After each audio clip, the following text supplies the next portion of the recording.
Hello everyone, I'm Khateri. I'm finally back to uploading, and today I'm here to answer a very crucial question, especially with the holiday season coming up. Should you snag the Quest 2 or go ahead and buy the brand new Quest 3 that just released last week?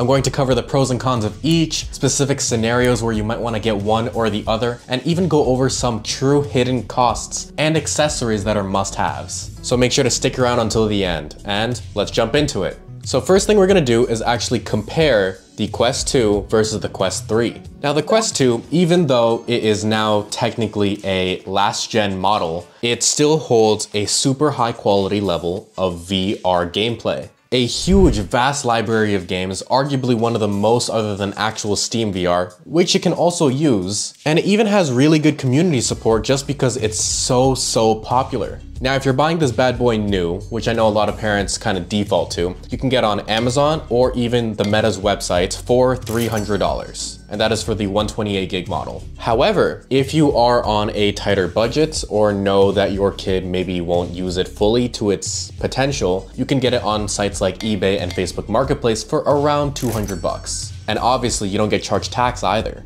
For that price, you're getting a device that has already been a staple and has cemented its feet into the VR community. It's a super budget option that doesn't skimp on quality, at least to where it matters, and can still get you the type of VR experiences that you're looking for. And honestly, I would say in every circumstance, you should buy a Quest 2. But now the Quest 3 has come out and we have a new contender. At 500 bucks new, it is more expensive, granted, but it has enhanced processing power, better graphics, a more comfortable fit, but I'll get into that later on, so stick around. And it probably has a dozen just quality of life improvements that I'm not going to specifically go into here, just because this is more directed at a buyer's guide, not a review. It's the future-proof choice. It really is. I mean, it came out, by the time this video comes out, still at the end of 2023. It's a given that it's more likely to accommodate newer games and newer updates, frankly. All right, but now let's go into the actual pros and cons of each, and maybe this will help be a more clear divider between the two.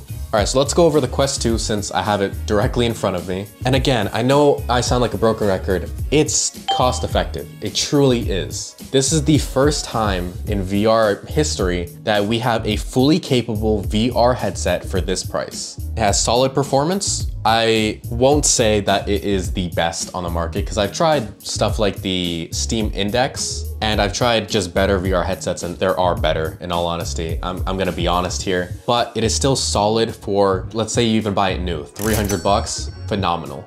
And again, you won't be missing out on any of the games, especially if whoever you're buying this for already has a PC. It truly was a breakthrough, honestly, in the VR community. And you know, I might have to double check this, but I'm fairly certain it is the most used VR headset to this day. All right, there are cons. There are cons with anything, and I love playing devil's advocate. So the biggest one is probably going to be the fact that when something new comes out, the old version will eventually stop getting updated and will be set to the side. The Quest 2 might miss out on important updates, security patches, which are super important. And the Meta CTO actually said, and I quote, that the Quest 2 will be supported for quite a while. But nobody really knows what that means, and it's pretty safe to assume that the Quest 3 will outlast the Quest 2. Another con is if you plan to buy this bad boy used, that comes with risk. Buying used tech is always a gamble. You can't return it, there's no warranty, you have no idea how the previous person treated it. So honestly, you don't know the condition of the device other than word of mouth basically and trusting them. And also you don't know the longevity of the device, which I think is a very big determining factor for people. And like I mentioned in the pros earlier, it is just not as strong as the Quest 3. I mean, that's kind of a given. It is both older and cheaper. It has lower specs. The visuals aren't gonna be as good, and performance might be a little less smooth than maybe you desire. But I know I'm kind of like dogging on it right now. It is still solid. It's not the best of the best. It isn't, I'm gonna be honest here. But it is still a solid enough experience to know, hey, do I want to invest more money in this? Or B, this is kind of gimmicky and you know, I get motion sick, this isn't really worth it. All right, moving on to the Quest 3, and I'm gonna be reading off all of these because I haven't gotten a Quest 3 yet. It has the latest tech. That's a given considering it released this month, which I'm filming this October 20th. It's the newest model, best visuals, updated features. It has a new Snapdragon, which you guys probably don't care what that means. And another big pro, future-proof. Until Meta releases their new headset, which granted, at least 3 years if we're guessing. I mean, the Quest Pro just came out and the Quest 2 released 3 years ago, so it's safe to assume, you know, we're gonna have that same gap. It's going to be the headset to use for the next 3 years if you're on the lower end of your budgets. And also, this one maybe you didn't expect me to say, but AR gameplay or just AR apps in general. I mean, you've seen them probably. I mean, if you're watching this video, you've seen them. All of the commercials that you see for the Quest 3, they have and actual games on the market. You see a lot of people playing stuff when you can still see their surroundings. It's hard to describe. Maybe I'll put something on the screen right now that better showcases this. But Meta seems to be pushing pretty strongly for a stronger AR presence in the Meta Quest field. And the Quest 3 has the tech to make it happen. And I gotta admit, it's really cool. And I can definitely see some uses. I don't think AR is fully where it should be at the moment. For example, there's not a whole lot of apps that take advantage of it, but I can see a lot of use cases. I mean, even now there are stuff like boxing with AR visuals, meaning you can still see your surroundings. You're not gonna accidentally punch your TV because you didn't see it and you're too in the zone. But with everything, like I mentioned with the Quest 2, there are cons to the Quest 3, and the biggest one probably is the price. I'm assuming you're watching this video because if you were rich, you wouldn't be bothering to watch this. You would have just bought the Quest 3 already. You obviously care about the price if you're watching this. Sorry if that's a little blunt, but the latest and greatest always comes with a higher price tag, and they increased it to 500 bucks, not this one.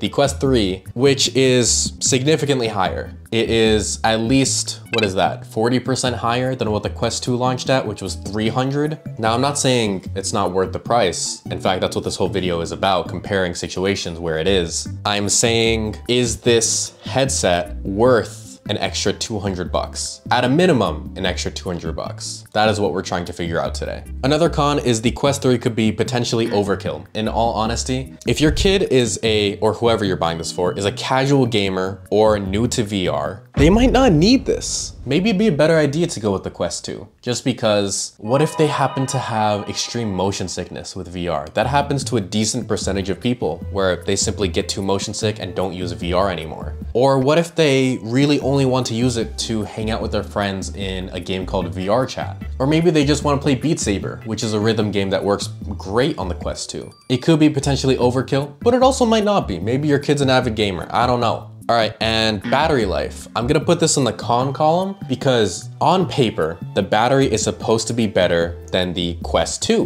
which you might think, oh, that's great, that's a pro. However, in actual use cases, they've added so many features to the Quest 3 that it drains it even more, and the battery life becomes almost identical to the Quest 2. It's kind of funny how that works. So I am saying that the battery is identical, making it a con. I guess technically I should have thrown it out, but I at least wanted to mention it. In the end, your choice will be dependent on cost, importance of the latest tech, importance of updates, and honestly, whatever use cases this is for. I need to emphasize this because I know it seems like I'm just dogging on the Quest 3. Both are extremely fun, entertaining, useful, and innovative pieces of tech. They truly are, and I am maybe listing too many negatives with both of these things, but you will get, regardless of the choice, endless hours of entertainment and a happy kid, sibling, parent, whatever the case is.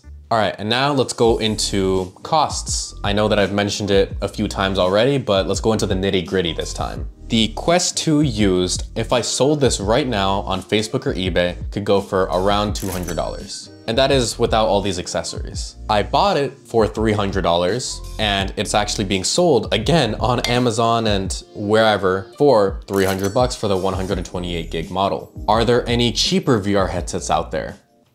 None that are worth it, in my opinion. So this is pretty much the lowest you can go. On the other hand, the Quest 3 is at a hefty 500 plus 30 bucks of tax if you have to buy it new, which is over double the price of one of these used. So 200 versus 530 potentially. And you know, maybe that's not a fair comparison because I'm comparing a used product to a new one. So let's say 300 versus 500, just so that it's the same comparison. Now, the jump is substantial. That's a $200 increase, but you have to understand what you're getting with the Quest 3. You're investing in the latest VR technology. You're going to have the most cutting edge features, which I'm sure there's a bajillion other reviews out there explaining what those are. You're going to get enhanced visuals. It's going to look a lot better. It really does look a lot better. I've tried test models of it so far. And a potentially longer lifespan, simply because you don't know the life expectancy of a Quest 2 at this point anymore. I think a lot of people new to VR also need to realize you're never just buying a Quest 2 or a Quest 3.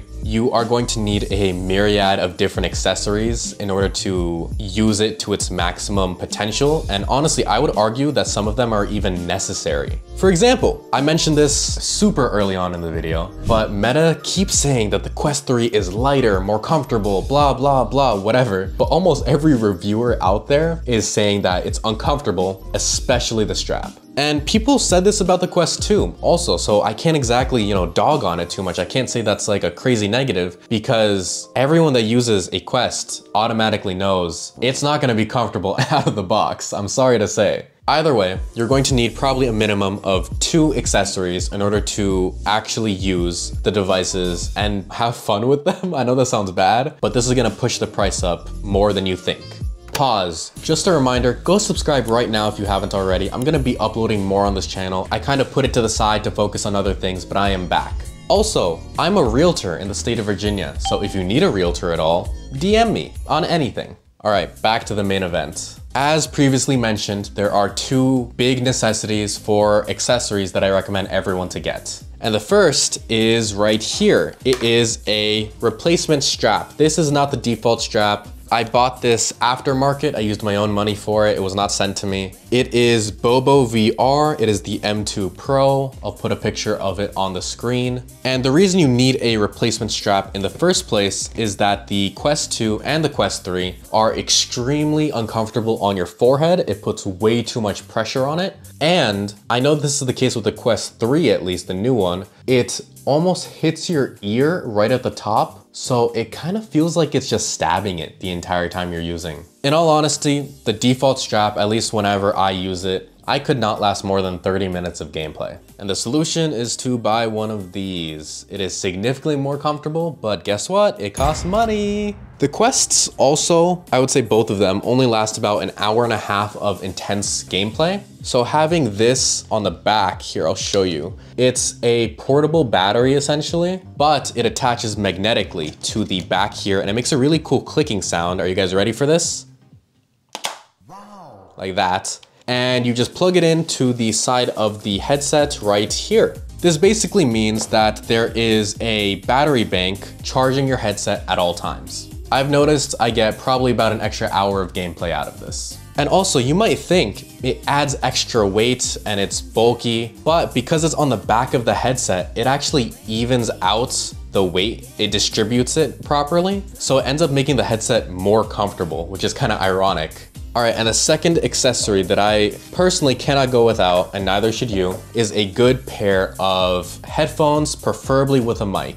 I use these, which are just a pair of AKG headphones. I'm pretty sure they're a little expensive in all honesty. I mean, you don't need to use them, obviously. But the wire gets annoying. I'm not gonna lie to you. A lot of VR enthusiasts also use an actual headset, maybe something by SteelSeries or Razer, but personally, I found that my ears end up getting too hot, and then if I get one that's loose enough that my ears can breathe, it slips off during gameplay. So a good in-between that I personally don't have, but I know a lot of friends that do, is to get a Bluetooth dongle for your headset. It'll plug right into the audio jack on the side here, and then just wearing your AirPods. They have an okay mic, and if not, you can still use the Quest built-in one, and they're Bluetooth, and chances are your Quest is gonna run out of battery before your headphones do. Again, I personally just use a pair of wired AKGs as well as a mod mic wireless. And I personally just do this so that I get the best mic quality possible because I record stuff. You don't need this. And those are the only accessories that I would consider mandatory, in all honesty. So you have to factor in these prices into your grand total when comparing the two. All right, so decision time. When it comes to actually making a decision, you have to consider a few things. The tech savviness the interest, and the budget. I would say those are the biggest things before purchasing one of these two headsets. Is whoever you're purchasing this for an avid gamer or tech enthusiast who wants the best of the best and doesn't have to worry about getting a new headset for at least 3 years? Well, then maybe you should consider the new Quest 3. Maybe they're just getting into VR and they want something to dip their toes into, or they are doing some lighter, intensive stuff, such as maybe just chatting with friends or playing some rhythm games. Then a Quest 2 is definitely the route that you should go down. Or maybe you want kind of a good in-between option where you know it's gonna last at least a while, but you still don't wanna break the bank, and maybe a new Quest 2 is what you get. Just buy it from Amazon for 300 bucks. That way you don't have to worry about, you know, getting someone's hand-me-downs, someone's beat-up Quest on Facebook. Either way, the Quest 2 or the Quest 3 are still extremely good entry-level headsets to get into the VR space. I know that I've been kind of pitting them against each other, but either way, you are going to have a blast. Whoever you're getting this for is gonna have a blast. You're automatically gonna become at the top of their favorite list. And they're both just gonna be unforgettable experiences for both of you. All right, and there you have it, everyone. At this point, you should know whether you want to buy a used Quest 2, a new Quest 2, or the brand new, just released Quest 3. As always, I'm Joseph Khateri. I make videos on this channel to provide entertaining and educational VR content. So make sure to subscribe if you haven't already, as I'm back to making videos, and hit the bell if you want to receive updates on when I upload. And of course, if you need a realtor at all, feel free to DM me. I can help you no matter where in the world you are. All right, have a nice day.